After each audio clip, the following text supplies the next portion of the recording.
is Democratic Senator Dianne Feinstein of California, who, like Senator Collins, also sits on the Intel Committee. And, of course, she herself was a longtime chair and vice chair of the Intel Committee. Senator Feinstein, welcome back to the show. Thank you very much, Chuck. Same question to you as I started off with Senator Collins as a member of the Intel Committee. I'll reference those quick graphics yesterday. But just at face value, and we know that the White House has tried to walk back both the KT McFarland email that seemed to imply that they're as fact that the Russians did this, and, of course, the president apparently admitting to potentially obstructing justice. They've walked all those back.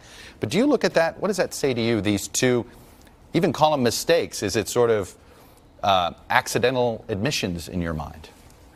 Well, let me begin by saying this.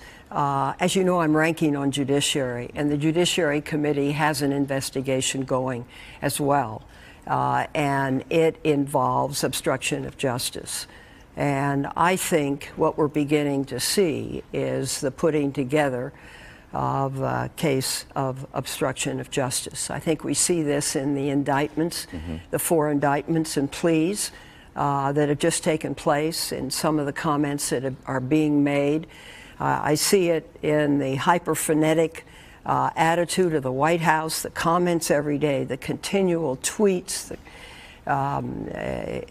and I see it most importantly in what happened with the firing of Director Comey. And it is my belief that that is directly because he did not agree to lift the cloud of the Russia investigation. That's obstruction of justice. You know, the president a few times has insisted he's not under investigation. Is the president, everything you've seen now, the deal with Flynn, does that indicate to you that actually the president may now be, you just laid out the obstruction of justice case, that would mean, it would imply the president is now under investigation. He's a target. Well, I would assume that many in the White House are under investigation in this. I would assume, you know, I do not believe that General Flynn was a rogue agent. I don't believe that on his own conclusion he would go out and try to tell the Russians in 2 instances, once to stop a national security resolution going through the United Nations regarding Israel, and on the sanctions that President Obama had just put in, urged that they not be tampered with by the Transition Committee, and that he would go in on his own and attempt to tamper with them, with Russia. I just don't believe that. I think he had to have been directed. Now, whether the special counsel can find that evidence or not, whether we can, I don't know yet. But I see that that's where this is going. All right, we have KT McFarland, who was for a short period of time Deputy National Security Advisor. She's now been nominated, I believe, to be Ambassador to Singapore. She has not been a person that has been that has been publicly connected with this investigation. But I'm curious, has the Intel Committee interviewed her?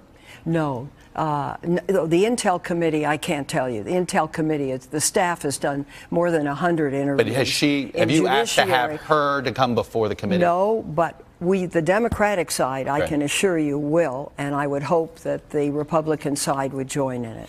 How much does this Flynn cooperation deal? Senator Collins noted that you guys wanted Flynn to come before the Intel Committee.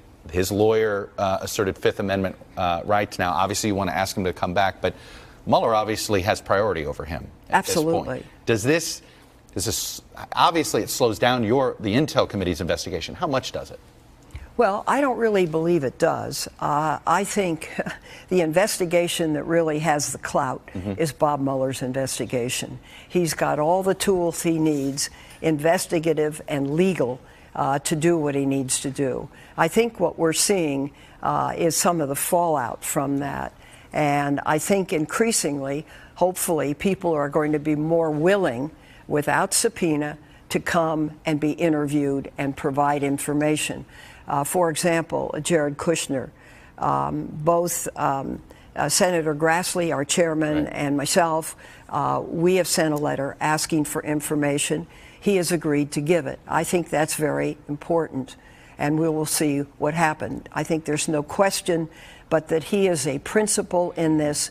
I don't make any allegations because I don't know, but I think his testimony would be very important. There's a campaign ad that's running a lot in California and some on cable by somebody who may be an opponent of yours in a Senate race, a man by the name of Tom Sire. Let me play an excerpt of the ad.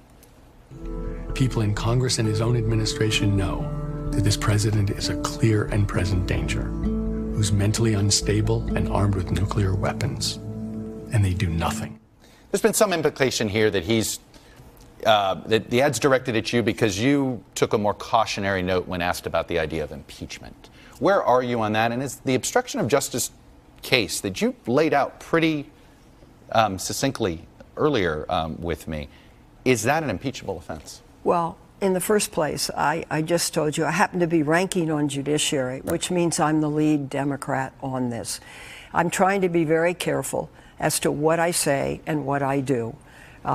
We have to put together facts that are solid, that are very close to evidence, if not evidence, and also draw some conclusions and possibly do some legislation. So this is a process that's ongoing. Now, I'm not without the powers of observation or seeing what's going on around me or watching the day-by-day episodes go by. The concern rises with the day.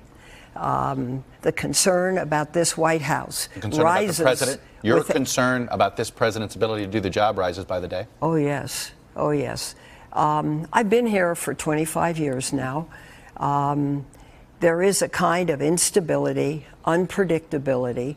It's one issue after the other. We've got major problems in the world with our allies now, in the Middle East, with North Korea. It goes on.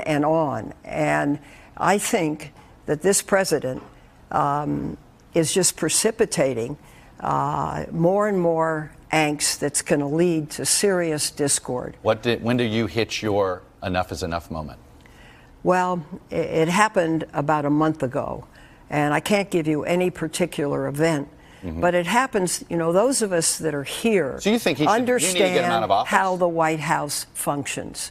And as you begin to see, one day it's one story, the next day it's another story, the third day it's another story. It's very concerning to get at the truth. So, I mean, you just said you've hit your point. Do you believe it's time to think about getting him out of office? I believe it's time for us to finish our investigation. And I don't want to bias any part of the investigation with premature thinking.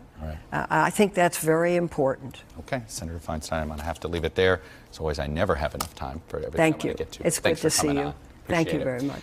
Hey, NBC News fans, thanks for checking out our YouTube channel. Subscribe by clicking on that button down here, and then click on any of the videos over here to watch the latest interviews, show highlights, and digital exclusives.